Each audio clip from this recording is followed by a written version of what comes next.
नमस्कार, स्वागत है आपका बिहार समाचार में। बिहार में शराबबंदी कानून खत्म होने वाला है। बीजेपी ने नीतीश कुमार जी पर शराबबंदी कानून खत्म करने का दबाव बनाया और नीतीश कुमार को जेल भेजने तक की बात कह डाली। तो वहीं आज से अगले 3 दिनों तक बिहार में भयानक बारिश का अलर्ट जारी कर दिया गया है। साथ ही मुख्यमंत्री नीतीश कुमार जी ने बिहार की जनता के लिए आज कई योजनाओं की शुरुआत की और कई खुशखबरियां भी दिए हैं। तो आज बिहार और देश की बड़ी खबरों पर बात करेंगे। इससे पहले आपसे एक छोटी सी अनुरोध है, कृपया वीडियो को एक प्यारा सा लाइक अवश्य कर दीजिएगा। आपका लाइक करना ही हमारी मेहनत का फल होता है। बिहार में शराबबंदी कानून वापस होना चाहिए। ये सिर्फ जीतन राम मांझी ही नहीं बल्कि बिहार में बीजेपी के लगभग हर एक नेता चाहते हैं और विपक्ष तो लगातार मांग करते रहते हैं कि शराबबंदी को जल्द से जल्द खत्म किया जाए, लेकिन नीतीश कुमार जी जिद पर अड़े हुए हैं। तो अब बीजेपी ने खुद नीतीश कुमार पर कानूनी कार्यवाही करने की मांग कर दी और शराबबंदी को जल्द से जल्द खत्म करने की मांग कर दिए हैं। देखिए, कुछ दिन पहले ही बिहार के बेगूसराय जिले में शराब माफिया का आतंक देखने को मिला था। अवैध शराब लेकर जा रहे तस्करों ने बिहार पुलिस के एक दरोगा को कार से कुचलकर मार डाला। अब बताइए, शराब माफियाओं या तस्करों को पुलिस वाले यदि रोकने का भी प्रयास कर रहे हैं तो पुलिस वालों पर ही गाड़ी चढ़ा दी जा रही है, उनको कुचल दिया जा रहा है। तो इस घटना पर बीजेपी नेता और बेगूसराय सांसद केंद्रीय मंत्री गिरिराज सिंह का गुस्सा फूट पड़ा। इन्होंने नीतीश कुमार पर ही एक्शन लेने की बात कह डाली है। बीजेपी नेता गिरिराज सिंह ने कहा कि शराबबंदी के गलत नीतियों के कारण और नीतीश कुमार के जिद के कारण आज हजारों लोगों को जेल जाना पड़ रहा है। इनकी इन नीतियों के कारण कुछ बेगुनाह भी जेल में सड़ रहे हैं। कई लोगों की शराब माफियाओं ने हत्या कर दी है। आज इसी का प्रभाव है कि बेगूसराय में दरोगा को गाड़ी से कुचल दिया गया और इसके लिए जिम्मेदार कोई और नहीं बल्कि नीतीश कुमार है। यदि कोई कानून है तो नीतीश कुमार पर कानून का शिकंजा कसना चाहिए, नीतीश कुमार को जेल भेजना चाहिए। नीतीश कुमार, आप अपनी जिद छोड़े और इस पर बैठक कर जल्द से जल्द शराबबंदी कानून को वापस ले। इससे पहले जीतन राम मांझी और बीजेपी के कई नेताओं के बयान सामने आए हैं। सभी यही चाहते हैं कि शराबबंदी कानून जल्द से जल्द खत्म हो।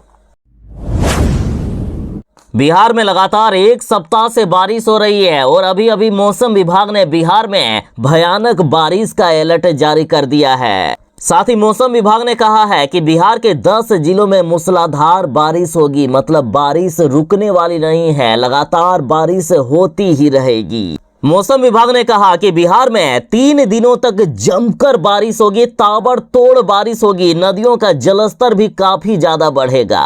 साथ ही मौसम विभाग ने कहा कि बिहार के 35 जिलों में भारी बारिश को लेकर अलर्ट जारी है। आज जिन जिलों में बारिश होगी उनमें मुजफ्फरपुर, सीतामढ़ी, पूर्णिया, कटिहार, अररिया, किशनगंज, पटना, नालंदा, गया, जहानाबाद, नवादा, शेखपुरा, लखीसराय, बेगूसराय, अरवल, रोहतास, कैमूर, भोजपुर, बक्सर, गोपालगंज, सारण, वैशाली, समस्तीपुर, दरभंगा, मधुबनी, सुपौल, शिवहर, खगड़िया, भागलपुर, मुंगेर, बांका, जमुई आदि जिला शामिल है। बिहार वालों को अब नहीं जाना होगा झारखंड। बिहार में सस्ती हो गई है गाड़ियां, बस 4,000 रुपया में हो जाएगा कार का रजिस्ट्रेशन। देखिए, नीतीश कैबिनेट की बैठक में वाहन रजिस्ट्रेशन शुल्क 60 से 70% तक घटा दिए हैं। अब बिहार के लोगों को कार और बाइक खरीदने के लिए दूसरे राज्य नहीं जाना होगा। देखिए, पहले दूसरे राज्यों के मुकाबले बिहार में गाड़ियों के रजिस्ट्रेशन का शुल्क ज्यादा था, जिसे अब कम कर दिया गया है। बाइक पर पहले 1650 रुपए रजिस्ट्रेशन शुल्क लगते थे, लेकिन अब 1150 रुपए देने होंगे। ऑटो रिक्शा पर पहले 5,650 रुपए रजिस्ट्रेशन शुल्क लगता था, लेकिन अब घटाकर 1150 रुपया कर दिया गया है। तो वही मोटर कैब यानी कार या पैसेंजर ढोने वाले वाहन पर रजिस्ट्रेशन शुल्क 23,650 रुपये लगता था, जिसे घटाकर अब मात्र 4,150 रुपया कर दिया गया है। तो वहीं 10 लाख की गाड़ी तक पहले जहां 23,030 रुपया तक रजिस्ट्रेशन शुल्क था, अब मात्र 5 से 7,000 रुपया में काम बन जाएगा। यानी बिहार में गाड़ियां अब पहले के मुकाबले 20 से 25,000 रुपये कम दाम पर मिल जाएंगे।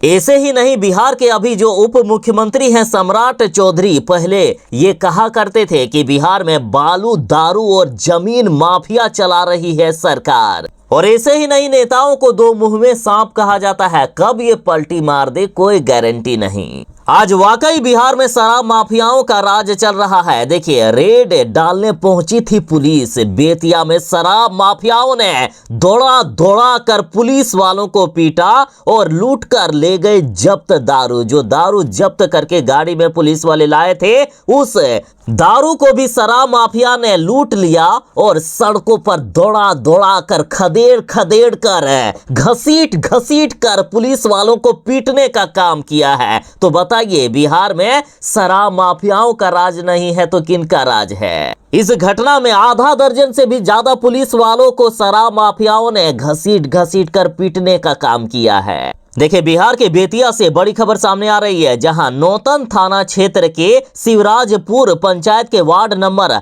8 में सूचना मिलने पर रेड करने पहुंची पुलिस पर माफियाओं ने हमला कर दिया। इस दौरान शराब माफियाओं ने पुलिस वालों को दौड़ा दौड़ा कर खूब पीटा है। घटना में आधा दर्जन पुलिस वाले गंभीर रूप से घायल हो गए हैं। कुछ तो मरेंगे या बचेंगे, इसकी भी गारंटी नहीं ली जा रही है। और ये घटना ऐसी राज्य बिहार में हो रहा है जहां शराबबंदी है। तो बताइए नीतीश कुमार जी, आखिर आपकी ये कैसी शराबबंदी है? जहां पुलिस वाले ही सुरक्षित नहीं है तो आम जनता की सुरक्षा का आखिर आप लोग कैसे गारंटी लोगे?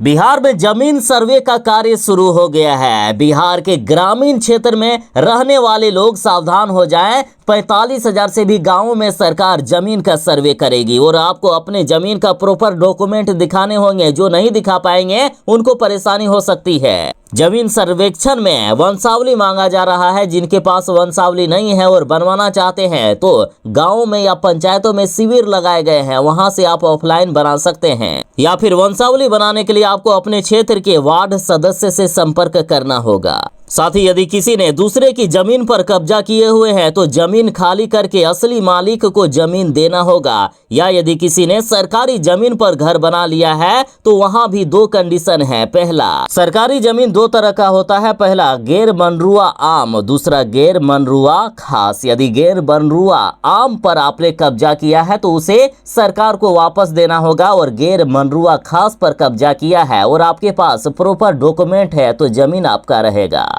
आपसे जमीन के संबंध में प्रॉपर डॉक्यूमेंट भी मांगा जाएगा। जब तक आप प्रॉपर डॉक्यूमेंट नहीं दिखाएंगे तब तक जमीन आपकी है ये नहीं माना जाएगा या आपको मालिकाना हक नहीं दिया जाएगा। हो सकता है कि आपकी खतियानी जमीन हो सकता है कि आपने जमीन खरीदी हो, या हो सकता है कि जमीन बंटवारे से मिली हो, या हो सकता है कि जमीन न्यायालय के आदेश से आपको मिला हो। तो आपको सर्वे की टीम को प्रॉपर दस्तावेज दिखाने होंगे। तो सभी डॉक्यूमेंट तैयार कर लीजिएगा वरना दिक्कत हो सकती है।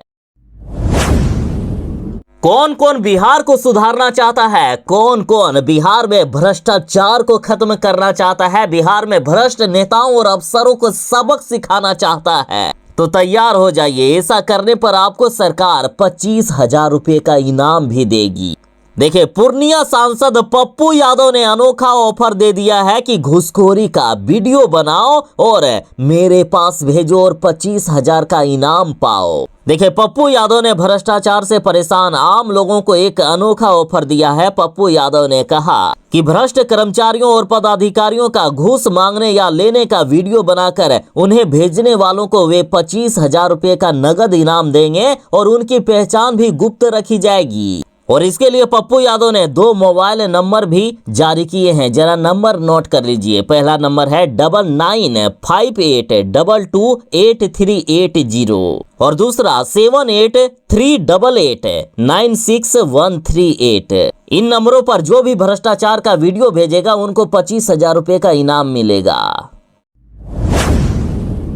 बिहार के सरकारी स्कूल की जरा जमीनी हकीकत देखिए। स्कूल में नहीं, यहाँ कब्रिस्तान में होती है बच्चों की पढ़ाई। शिक्षा व्यवस्था का हाल जरा देखिए। जरा सोचिए, जिस प्रदेश के बच्चे कब्रगाह के पास मिड डे मील खाए, जहां पढ़ाई के लिए नीम के पेड़ और सड़क पर जाए, वहां के बच्चों का भविष्य कैसे उज्जवल हो सकता है। देखिए, पढ़ेगा इंडिया तभी तो बढ़ेगा इंडिया। स्कूल चले हम, बेटी बचाओ बेटी पढ़ाओ, शिक्षा का अलख जगाना है, नया भारत बनाना है। ऐसे ना जाने कितने स्लोगन बोले और लिखे जाते हैं। सरकार पढ़ाई पर जोर देने की बात कह के पीठ भी थपथपाती है। देखिए, बिहार में एक जिला है मधुबनी, इसे मिथिलांचल का दिल भी कहा जाता है। मिथिलांचल को ज्ञान की भूमि भी कहा जाता है। यहाँ विद्यापति से लेकर नागार्जुन जैसे विभूति ने जन्म लिया। हालांकि इस ज्ञान की भूमि पर बच्चों को किस हालात में ज्ञान दिया जा रहा है, जरा आप ये भी देखिए। जिला मुख्यालय से 37 किलोमीटर दूर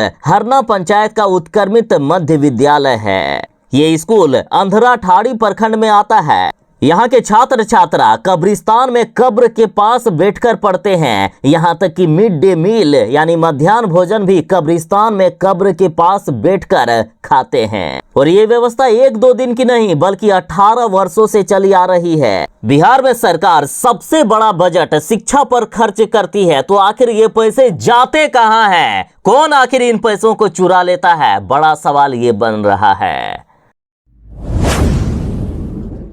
बिहार में अपराधियों का तांडव बढ़ता जा रहा है। कल ही बिहार में कई लोगों को सड़क पर दौड़ा दौड़ा कर गोलियों से भून दिया गया था।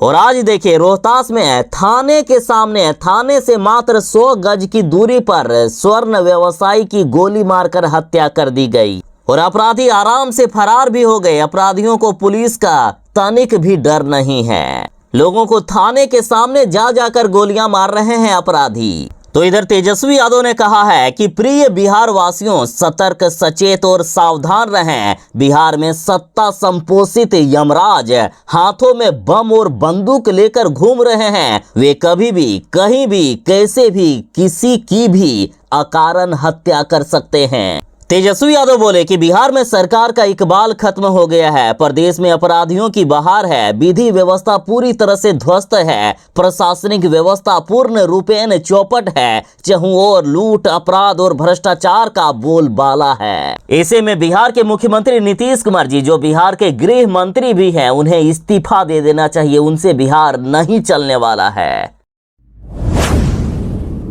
बिहार में बजट का ज्यादातर हिस्सा स्वास्थ्य विभाग में खर्च होता है। यानी स्वास्थ्य विभाग में जो भी सुविधा सरकार ला रही है, वो हम जनता के पैसे से ला रही है। बिहार में जनता की सुविधा के लिए बड़े पैमाने पर एम्बुलेंस खरीदे गए हैं, लेकिन बिहार में इस भ्रष्ट नेताओं और भ्रष्ट सिस्टम ने सब कुछ तबाह करके रख दिया है। इन भ्रष्ट नेताओं ने बिहार में जनता के पैसे को इस कदर लूटा है कि फोन करो तो नहीं मिलती है एम्बुलेंस। ठेले पर सवार होकर प्रसूता पहुंची हॉस्पिटल। जरा तस्वीरों में देखिए किस तरह से ठेले पर है ये सिस्टम। बिहार में स्वास्थ्य विभाग की जमीनी हकीकत कुछ और ही है। प्रसूता ने बताया कि एम्बुलेंस के लिए कई बार कॉल की, लेकिन एम्बुलेंस नहीं आए, तो अंत में ठेले पर बैठकर ही प्रसव के लिए अस्पताल आना पड़ा। देखिए, कैमूर जिले के रामगढ़ रेफरल अस्पताल का एक वीडियो सामने आया है, जहां गर्भवती महिला ठेले पर अस्पताल पहुंची और डिलीवरी के बाद भी महिला को एम्बुलेंस नहीं दी गई, तो नवजात को गोद में लेकर अपने ही परिवार के साथ ठेले पर ही घर वापस लौटना पड़ा। बताइए, जो जनता मालिक है, जिनके पैसे से सरकार चल रही है, उन्हीं को आज सुविधाएं नहीं दी जा रही है। इन नेताओं को क्या करना चाहिए बताइए।